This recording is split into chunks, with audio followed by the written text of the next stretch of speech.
Anda mungkin dengar kasus selebgram Agnes Jennifer.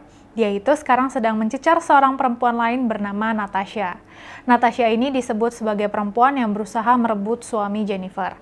Sang suami dan Natasha bahkan dituduh pernah berselingkuh di New Zealand saat Jennifer dan anak-anak sedang berwisata ke sana. Jennifer menyebut Natasha sebagai si gayung lope pink. Netizen pun rame-rame ikut menyerang Natasha yang ternyata adalah ibu dari teman sekelas putri Jennifer. Lucunya, suami Jennifer sendiri sepi dari hujatan. Gak adil banget. Tapi sebetulnya hal semacam ini memang biasa terjadi. Kalau ada perselingkuhan, si perempuan dituduh pelakor, si pria baik-baik saja. Ingat saja kasus Ahmad Dhani dengan Mulan Jameela. Atau juga kasus video seks Cut Tari dan Ariel Noah. Sampai sekarang, Dhani dan Ariel tetap dikagumi sebagai seniman papan atas. Sementara Mulan dan Cut Tari sampai sekarang tetap disebut pelakor.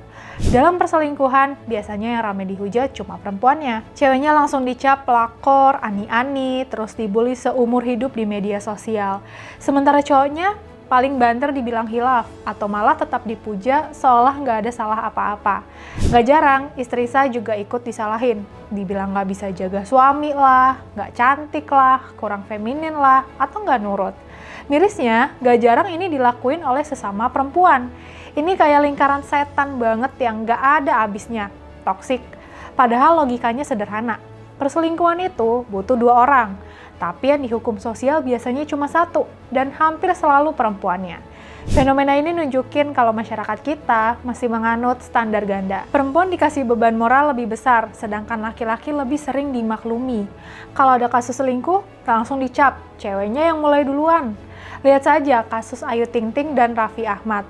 Ayu pernah dirumorkan dekat, liburan bareng, dan tampil di banyak acara sama Raffi, yang saat itu udah nikah sama Nagita Slavina. Tapi semua tuduhan itu nggak pernah ada bukti kuatnya, cuma cocok logi netizen. Mirisnya, hampir 10 tahun berlalu, Ayu masih sering dibully dan dilabeli pelakor. Bahkan saat dia punya prestasi pun, netizen tetap nyangkutin ya ke isu itu.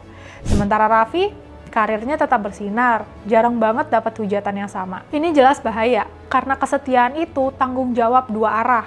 Cowok dan cewek sama-sama wajib jaga komitmen. Sayangnya, kesadaran ini belum merata di masyarakat kita. Padahal, Indonesia udah ratifikasi Konvensi Penghapusan Segala Bentuk Diskriminasi Terhadap Perempuan sejak 1984. Konvensi itu mengatur kalau negara dan masyarakat harus aktif menghapus praktik sosial yang merendahkan perempuan, termasuk label-label kasar itu. Jadi, daripada jadi polisi moral di medsos, mending belajar literasi emosional deh. Jangan asal sebar aib, jangan asal ngejudge dari satu sisi. Kalau kita beneran peduli sama nilai kesetiaan, hubungan yang sehat, dan tanggung jawab, semua pihak harus diperlakukan adil. Hukum sosial nggak bisa cuma dijatuhkan ke perempuan, apalagi cuma karena gender. Kita butuh pemahaman, empati, dan ruang untuk semua orang tumbuh jadi lebih baik. Stop standar ganda pada perempuan.